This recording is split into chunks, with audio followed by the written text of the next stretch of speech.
And judges, you may begin. There's an old saying to save the best for last.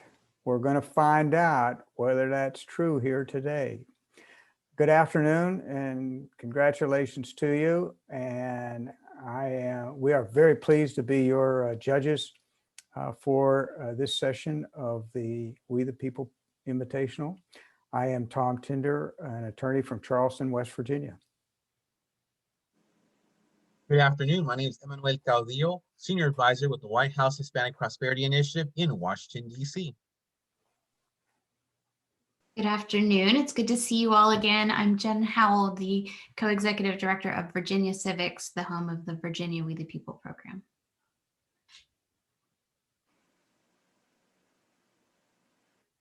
And you are, please introduce yourself and your teachers. Hi, we are Unit 3 of Fall Creek Junior High. I'm Lacey Hart. I'm Elena Girolis. I'm Lauren Steiner. And I'm Sanjana Molinani. Our sponsors are Patrick Bradshaw and Jeannie Medeiros. Great. First question. Guess what question we're going to do today? Now we're going to do question number 2. Let me read it very quickly. No society, certainly not a large and heterogeneous one, can fail in time to explode if it is deprived of the arts of compromise. No good society can be unprincipled, and no viable society can be principle-ridden. Do you agree or disagree with this opinion? What compromises were made at the Constitutional Convention of 1787? What are the benefits and the costs of those compromises? And how would you distinguish between someone who is unprincipled and someone who is principle-ridden? You may begin. Alexander Bickel speaks of the need for society to stay away from the extremes. We agree with this opinion since our culture allows for many differing opinions to have a voice. A strength of the United States is our willingness to allow many viewpoints a chance to be heard. While these acute ideas are considered and discussed, American history is built upon the notion that a middle measured path is usually taken. Our government could be said to resemble a tightrope, tilting every now and then before finding a balance and moving forward. Being neither unprincipled nor principle-ridden, but rather closer to the median, has helped to create the longest-lasting democracy in human history. At the Constitutional Convention, several compromises were formed. The Great Compromise determined representation between the two houses. The 3/5 clause made every 3 of 5 slaves count for taxation and representation. There was the Slave Trade Compromise, including the Fugitive Slave Law. The Commerce Compromise imposed tariffs on foreign goods and gave federal power on interstate trade. The Electoral Compromise formed a mode of electing the president and is still in effect today. The Presidency Compromise set up the executive system with one president versus an executive committee. The Great Compromise provided many benefits, like an escape from the weak government of the Articles of Confederation and making both small and large states happy. Through the equal Senate, small and large states were put on more equal footing. The Senate allowed for the states to retain their individuality, and the House allowed for the people to be heard. Another compromise, the Commerce Clause, found in Article 1, Section 8, Clause 3, also had benefits, such as strengthening trade and relationships with foreign nations while still allowing the states to maintain some control over the economies within their states. All compromises come with a cost. Towards the end of the convention, slave representation disputes almost broke apart the assembly. The 3/5 clause enabled the Constitution to be ratified by 9 out of 13 states, though slavery continued longer than intended and actually expanded, leading to the Civil War. This led to unfair treatment of African Americans throughout history, seen in Dred Scott v. Sanford and Plessy v. Ferguson. It also led to the Jim Crow laws and the reaction of the Civil Rights Movement. It affects our world today with the racism and police brutality that has sparked the Black Lives Matter movement. Perhaps the most historic compromise was the Great Compromise, establishing methods of congressional representation. Yet even this has downfalls, like large states having a representational disadvantage in the Electoral College. Due to the equal Senate and growing disparities between large and small state populations, one of California's votes today stretches to represent 200,000 more people than one of Wyoming's. As James Russell Lowell said, compromise makes a good umbrella, but a poor roof. It is temporary expedient. While the Great Compromise served its original purpose, the unfairness in the Electoral College may be reason to take it out and put in place something more permanent. Being principle-ridden is standing by one's principles no matter the circumstance. This could be honorable, but could also be a hindrance to efficiency. Being unprincipled is being overly willing to compromise one's morals, and in extremes, not having any at all. In government, compromising principles is sometimes required for the sake of efficiency and the greater good. However, it is a fragile balance between compromising principles and losing them completely. Too much compromise leads to a corrupt government, and too little can lead to an inefficient one. Even in everyday life, standing by principles is important, yet it can have repercussions. Colin Kaepernick refused to stand for the national anthem during a 49ers game, stating that he did not want to show pride in a country that oppresses people of color. He paid for this, receiving criticism by many, getting kicked off his team, having to sue for his wages, and now struggling to get recruited by another NFL team. In response to the quote by Alexander Bickel, we agree that the government must be loyal to principles, but also willing to compromise to a certain extent. Gerald Ford, the 38th president, once said, Compromise is the oil that makes governments go.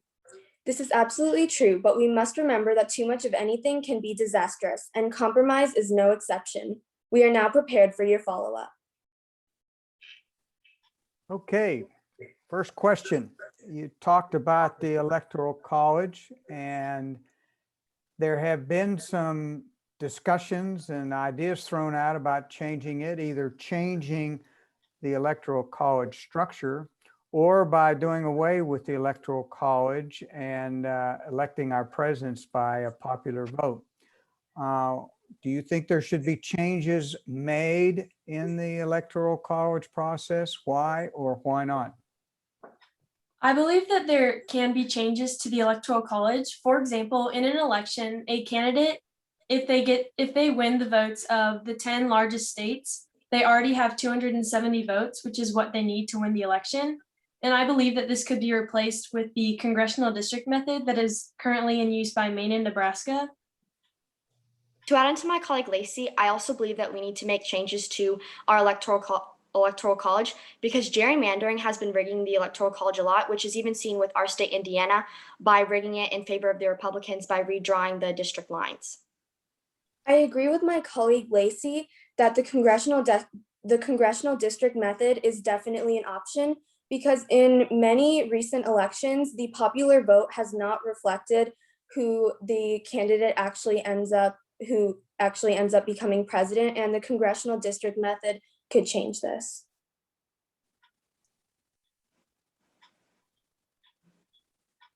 The next question is, compromise is often called an art. Is this an accurate description? Why or why not? I believe that compromise could be considered an art because it takes compromise on both sides. There's give and take on both sides, and trying to find that balance can be something that is an art and is difficult to do. Adding off of my colleague Lauren, I agree that compromise is an art because it takes skill to know when you are compromising too much and when certain subjects are just something that you cannot compromise in the least. Do you think that it's become more difficult for Americans to compromise on major public issues? And if so, why? I think it has become more difficult for Americans and for our government to compromise on major issues because the political parties have often started to clash a lot, especially in Congress, which is shown in senatorial gridlock, especially recently involving COVID relief.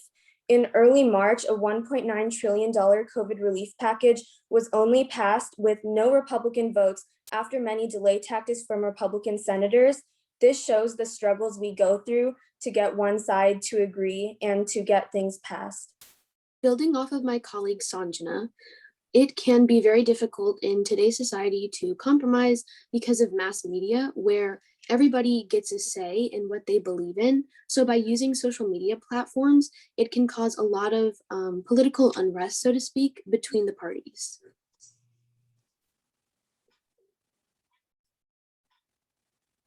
I believe that it is, oh, sorry. No, I go- believe that it is, I believe that people are more willing to compromise today than they were at the convention because of political parties. For example, Joe Manchin, a senator in West Virginia, he is a Republican, but he compromised because he often ends up, he is a Democrat, but he compromised and he often ends up voting Republican in compromise with the state.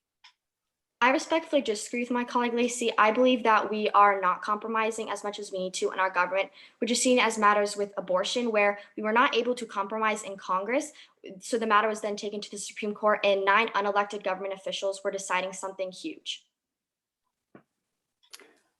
You gave definitions, good definitions of people who are principled and people who are not principled. Give us an example of a current or a recent national leader who you think is principled or unprincipled, and explain your reason. I believe that Senator Joe Manchin of West Virginia could be considered slightly unprincipled, as he is voting against the principles of his political party, assumedly for we assume it is for his state to be pleased with him and for the sake of a re-election.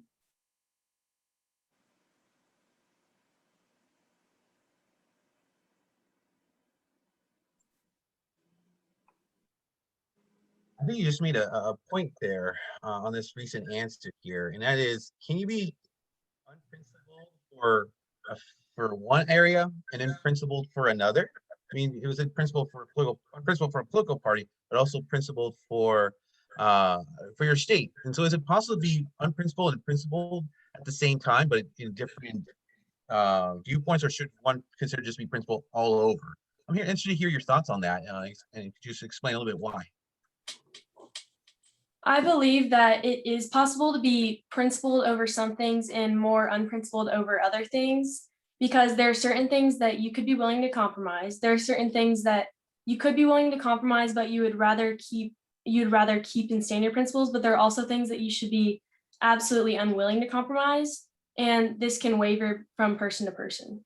Building off of my colleague Lacey, for example, something like that could come to voting if you agree with one, for example, president's kind of terms or beliefs more than what goes along with your party. That could be an example of kind of like compromising your principles. To add on to my colleagues Lauren and Lacey, I believe that with principles, there is a hierarchy of need. Whereas you have the principles that you are absolutely unwilling, you refuse to compromise, and then principles that you're in the middle with, and then principles where you're just unwilling. Building off of my colleague Elena, I agree that you can be both principled and unprincipled at the same time, because on that hierarchy of needs, you may have to give up one principle that is lower on your list in favor of one that is higher. All right, so we've talked about quite a few issues here, a lot of problems happening that are preventing some maybe necessary compromises. Can you give some suggestions on how we could overcome some of these difficulties? One way, go ahead, Elena. way I believe that we can get over difficulties is by getting rid of the filibuster in the Senate, because right now with the filibuster in the Senate, we are not able to get anything done, and it is extremely inefficient. I respectfully disagree with my colleague Elena. I believe the filibuster provides an important voice for the minorities in the Senate. However, I believe that to get over difficulties when it comes to compromising and making decisions, we could switch to a germane or verbal system supported by President Biden. I respectfully disagree with my colleague Sanjana. I believe that getting rid of the filibuster might be a little bit more productive, as for example, in the 110th Senate, that was in, may I please finish my sentence? Yes. Thank you. The 110th Senate that took place from 2007 to 2009 passed what was considered to be a record low of 2.8% of bills introduced. Thank you. We have way more time, so we're going to add some minutes on. And we have some more questions for you. Is that all right with you all? No. Although we would very much like to do that. That was a way to end a 2-day session on a high note. well done. First of all, congratulations to your teachers and coaches and mentors and your parents and your classmates and everybody else. That's you done good, as we say in West Virginia. Let me just make a couple of comments to you. First of all, what a great comment. We haven't heard it before, and the hierarchy of need. What a great comment, and what a great term to describe what goes on with people dealing with their principles and making decisions. I don't know where you got that, and it's probably in your book or something, but nobody else has mentioned it to us, and that was just wonderful. You talked about balance. You gave great examples. You took what we suggested to you yesterday in giving us opinions, but also giving us the other side, so that we would understand that you looked at both sides, or all three sides, or four sides, or whatever, before coming up with your decision. In other words, looking and understanding where other people or other opinions were coming from. And you did that. And then you gave us, as I just mentioned, just some great examples to illustrate your point. And they were all spot on. They were just excellent examples. I could go on and on, but I just say this to you. You all were inspiring. I mean, it's inspiring for us to have the opportunity to participate in this and to interact with you and have discussions with you and see the tremendous leadership skills and the knowledge that you have at such a young age. You're to be highly commended, but you're also to be directed and strongly requested that you continue to use those leadership skills and all the knowledge that you have in your school and in your community and in your state. Because if you do that, then this country is going to have a very bright future. Thank you so much. Congratulations to you. And we wish you the very best in all your future endeavors. I'd like to commend you on an impressive presentation. I'm from using things such as, tightrope in regards to, walking down the middle between the extremes, to even including other compromises that happen. I know sometimes the compromise we hear, the Great Compromise, 3/5 clause, the electoral college, other clause, the presidency as well. And I really enjoyed the conversation, and I think we could have continued that for more minutes and be able to just share a conversation, and that shows your preparedness for this. It shows your passion for it, that we could able to converse, and so when our facilitator says time, we're like, oh no, really, come on, give us more minutes. But it shows that you're well prepared, and it showed. And it's been an incredible 2 days. Thank you so much for sharing your opinions, for sharing your thoughts, and thank you so much. I commend the teachers for the great job in helping you prepare for this. And I encourage you to continue digging into civic education, to digging into these topics. These are topics that were important in 1787 and are still important today. And it's important that we continue to engage, and you all have a head start on that. So by the time you become voting age and are able to continue on more in the civic realm, you're going to be steps ahead of other folks. And so I would encourage you to do that, continue digging into that, and I can't wait to see what you all do in your communities and for our country. And so thank you so much, and best of luck. I feel honored to get the last word here. I really enjoyed our conversation yesterday, and I didn't think it was possible, but I may have enjoyed our conversation today even more. It was, you guys had a sort of clarity of thought and expression that is very rare in people your age, and it is very rare in people my age. And I am so impressed by the way you handled yourselves. You understood this material without question. You were able to apply it to the Constitution pretty much every turn. You reasoned through your arguments so well. You had evidence to back up every one of your opinions. You responded well to our questions. You listened to everything we said and you responded to it. And you all participated. You engaged in the process with passion and with dedication. And you might recognize everything that I'm saying as all of the categories that we score you on. But you also might recognize all of those as categories that make good citizens. And you guys just knocked it out of the park, just across all of those categories. And it just gives me so much hope for the future that we have good citizens like you who will be in charge. So thank you for taking this process so seriously. Thank you for putting so much work and dedication into it. And thank you for coming to talk to us today. I hope these conversations keep going.